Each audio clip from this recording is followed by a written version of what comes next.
Hi friends, I welcome you all in this exciting training session being conducted by TNV Akademi. Today in this session, we will discuss about clause 5.4 of ISO 45001-2018, which talks about consultation and participation of workers. So let's get going and start our discussion. Let me explain you that what we will be covering in this session. In this session, we will discuss the requirements of clause 5.4 of ISO 45001-2018, which says that the organization should develop an environment where it consults its workers about the occupational health and safety management system and its effectiveness and make them participate in overall achievement of health and safety objectives. Now, let us understand about the internal references taken by clause 5.4. As far as clause 5.4 of ISO 45001-2018 is concerned, then for understanding its requirements, one should have a thorough understanding of clause 4.2, 5.2, 5.3, 6.1.3, 6.2, 8.1.4, 9.1, 9.2.2, 10.3, 6.1.1, 6.1.2, 6.1.4, 7.2, 7.4, 8.1, 8.1.3, 8.2, and 10.2 respectively. The clause 5.3 of ISO 45001-2018 requirements runs in parallel with the requirements described in these clauses. Also, it takes reference from Annex A, which is defined within the standard. Annex A defines the list of terms and their meaning used within the standard under several clauses, so that there is no misinterpretation of any of the term. Now, let me tell you what are the takeaway from this session. At the end of this session, you will be able to understand why it is important that the consultation and participation of workers is necessary for a successful occupational health and safety management system, how a process can be created for the workers through which they can participate in the running of an occupational health and safety management system, on what issues and processes the workers should be consulted and involved. So, let's begin our discussion with a brief introduction of clause 5.4 of ISO 45001-2018. The consultation and participation of workers can be key factors of success for an occupational health and safety management system and should be encouraged through the processes established by the organization. Consultation implies a two-way communication involving dialogue and exchanges. Consultation involves the timely provision of the information necessary for workers to give informed feedback to be considered by the organization before making a decision. Participation enables workers to contribute to decision-making processes on occupational health and safety performance measures and proposed changes. Feedback on the occupational health and safety management system is dependent upon worker participation. The organization should ensure workers at all levels are encouraged to report hazardous situations so that preventive measures can be put in place and the corrective action is taken. Now, let us understand the requirements of clause 5.4 in detail. The clause 5.4 of ISO 45001-2018 states that the organization shall establish, implement, and maintain a process or processes for consultation and participation of workers at all applicable levels and functions, and where they exist, worker representatives in the development planning, implementation, performance evaluation, and actions for improvement of the occupational health and safety management system. The organization shall provide mechanisms, time, training, and resources necessary for consultation and participation. Here is a note: worker representative can be a mechanism for consultation and participation. Shall provide timely access to clear, understandable, and relative information about the occupational health and safety management system. Shall determine and remove obstacles or barriers to participation and minimize those that cannot be removed. Here is another note: obstacles and barriers can include failure to respond to worker inputs or suggestions, language or literacy barriers, reprisals or threats of reprisals, and policies or practices that discourage or penalize worker participation. Shall emphasize the consultation of non-managerial workers on the following. First, determining the needs and expectations of interested parties. C 4.2. Second, establishing the occupational health and safety policy. C 5.2. Third, assigning organizational roles, responsibilities, and authorities as applicable. C 5.3.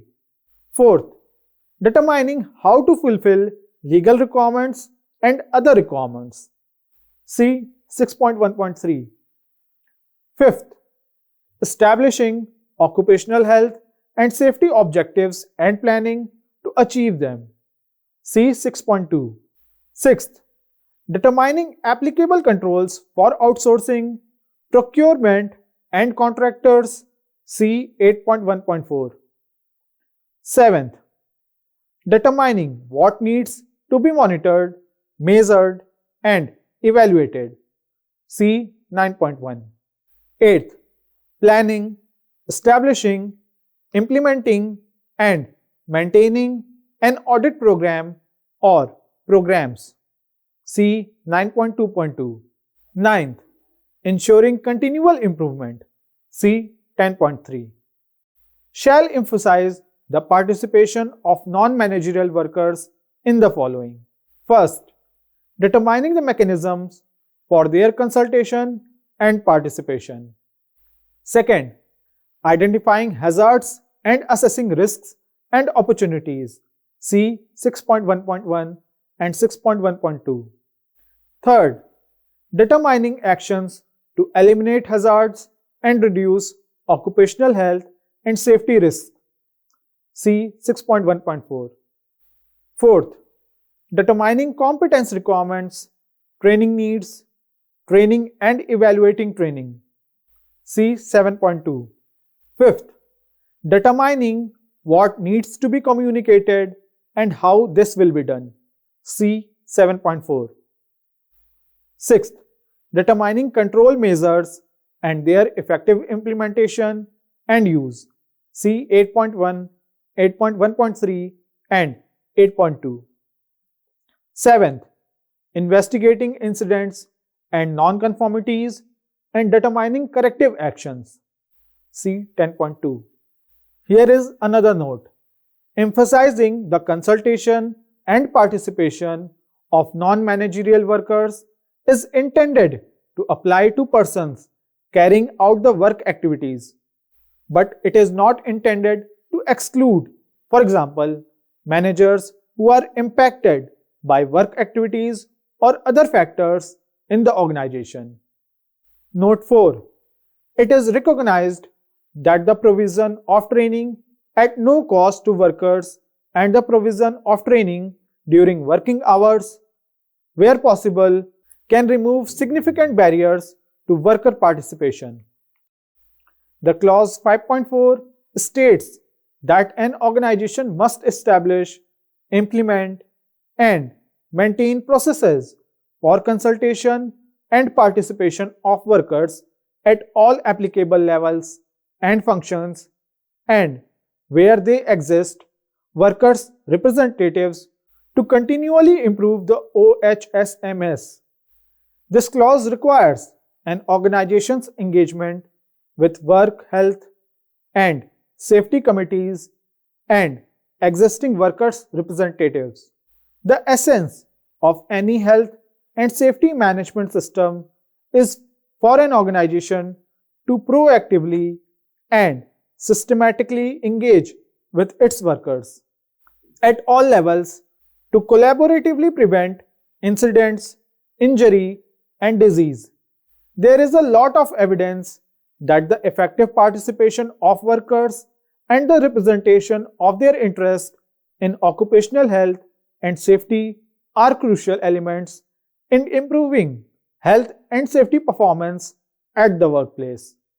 This representation usually occurs through the use of health and safety representatives, HSR. Clause 5.4 requires an organization to set up a health and safety management system, process, or processes to ensure the consultation and participation of all workers, including the representatives of workers. Clause 5.4 of ISO 45001:2018 also states that organizations are to support the establishment of health and safety committees so that workers have an ongoing role in improving the organization's health and safety management system and its outcomes by developing, planning, implementing, and evaluating the organization's health and safety management system and its outcomes. Clause 5.4 of ISO 45001:2018 also suggests that the organization provides the necessary resources, training, and time through its mechanisms for consultation and participation. When it decides to develop, plan, implement, performance evaluate, or improve its health and safety management system. Clause 5.4 of ISO 45001:2018 also asks the organization to give emphasis to the participation of workers in the following: setting up processes for their consultation and participation, hazard identification, risk assessment, and opportunities for improving health and safety outcomes, working on how to eliminate hazards and, if not possible, then reducing remaining health and safety risks, deciding health and safety risk controls and how to implement these effectively, establishing training needs, competence levels, and the evaluation of training, deciding the health and safety communication measures and the manner in which they are done, the investigation of health and safety incidents, including near misses and other types of exposure to hazards and their risks, including non-conformities with the health and safety management system, and decisions over actions to correct these. Clause 5.4 specifically refers to giving emphasis to consulting workers who are not managers in the following: drawing up the worker health and safety policy, working out who has what health and safety roles, the determination of the organization's fulfillment of their legal and other requirements, designing the health and safety objectives for the organization, including plans for their achievement, working out risk management processes in the use of outsourcing, contractors, and procurement, decisions over implementing, monitoring, measuring, and evaluating elements of the organization's health and safety management system, decisions over applying the audit process, including the audit plan and its establishment, implementation, and maintenance. Thus, we can say that after understanding these requirements of clause 5.4, it is pretty much evident that a successful occupational health and safety management system can only be achieved if it has an active process for the consultation and participation of its workers. Friends, I hope you are clear with the requirements of Clause 5.4 of ISO 45001:2018. Let us move on and discuss the other important components of this session. So now, we will learn about the mandatory documents that an organization has to maintain while meeting the requirements of Clause 5.4. As far as Clause 5.4 of ISO 45001:2018 is concerned, it does not demand that an organization should keep a documented information on the consultation and participation process of its workers. And last but not the least, let us understand the common mistakes which auditors do while performing audit under the Clause 5.4 of ISO 45001:2018. Mistake number 1. Auditors ask irrelevant questions for the organization which does not relate with the organization to be audited. Mistake number 2. Sometimes auditors start thinking for the option, while auditors need to understand the client process and to decide if the client can achieve the result of the MSS through their own process. Mistake number 3. Auditors start consulting activities. Mistake number 4.